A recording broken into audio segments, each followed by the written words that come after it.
जय गीता भागवत। इसीलिए तुम अभी भाग जाओ, मुझे तुम्हारा ऐसा सुंदर स्वरूप देखकर दया आती है।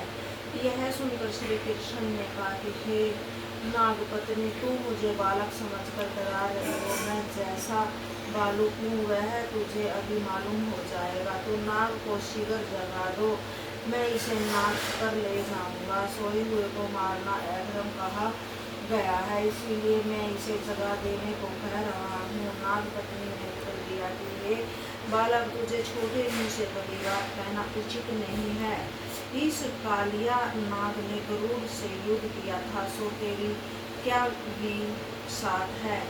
अब मुझे यह लगता है कि तेरी मृत्यु ही तुझे खींचकर यहाँ ले आई है। यदि तू मेरा कहना नहीं मानता तो तू स्वयं इसे जगा ले।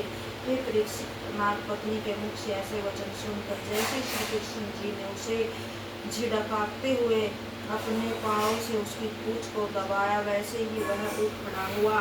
जब उसने यह देखा कि मेरे सामने एक बालक खड़ा हुआ है तो अपने मन में आश्चर्य करने लगा कि मेरे विष की गर्मी को अक्षयवट भी सहन नहीं कर सकता। तब यह कैसा बालक है जिसने यहाँ तक जीवित आकर मुझे सोते से जगाया है। यह विचार कर वह क्रोध से पूछ पटकता हुआ श्री कृष्ण जी की ओर झपटा तथा अपने 101 फनों में से उसके शरीर को काटने लगा। हे परीक्षित, उस कालिया नाग के विष की गर्मी से यमुना का जल सदैव खौलता रहता था, परंतु श्री श्याम सुंदर के शरीर पर विष का कोई असर न हुआ। उस समय नागपत्नी ने अपने पति से इस प्रकार कहा कि हे स्वामी, यह बालक बड़ा तेजस्वी है, इसलिए आपका विष इसके शरीर में प्रवेश नहीं करता है। जब कालिया नाग ने यह देखा कि यह बालक मेरे काटने से नहीं मरता, इसने श्री श्याम सुंदर को अपने शरीर से लपेट कर कस लिया।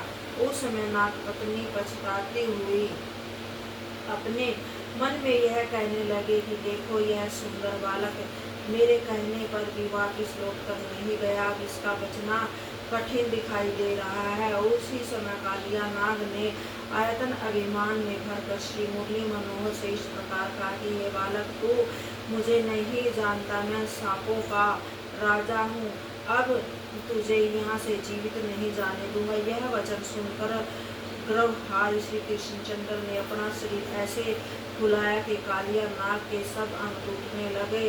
तब उसने व्याकुल होकर श्री घनश्याम जी को छोड़ दिया। उस समय श्री बांके बिहारी ने उसके फन को अपने पाँव के नीचे दबाकर शीघ्रता पूर्वक नाक डाला, फिर उसके नाक की डोरी को पकड़कर उसके मस्तक पर ला विराजे। हे परीक्षित, जिस समय श्री कृष्णचंद्र जी अपने शरीर में तीनों लोकों का बोझ लेकर कालिया नाग के मस्तक पर बंसी बजाते हुए नृत्य करने लगे, उसी समय उस आनंदमय नृत्य को देखने के लिए देवता आदि अपने अपने विमानों पर बैठकर आकाश में छा गए।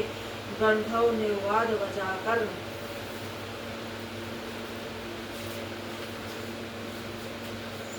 ताल स्वर सहित श्री त्रिलोकीनाथ के यश को गान किया तथा देवता पुण्य वर्षा करने लगे, पुष्पों की वर्षा करने लगे। हे परीक्षित, जब भार के कारण कालिया नाग के फणों से खून गिरने लगा और मृतक तुल्य होकर अपने विष का घमंड भूल गया तथा फण फटक फटक कर जीहा निकाल बैठा, उस समय श्री हरि की कृपा से इसे ज्ञान प्राप्त हुआ तथा यह बात स्मरण आई कि एक समय ब्रह्मा जी ने मुझसे व्रज में श्री हरि के कृष्ण अवतार होने की बात कही थी। यह स्मरण आते उसे यह निश्चय हुआ कि यह बालक वही अवतार है, अन्यथा और किसमें इतनी सामर्थ्य है जो कोई मेरे विष से जीवित बच सके।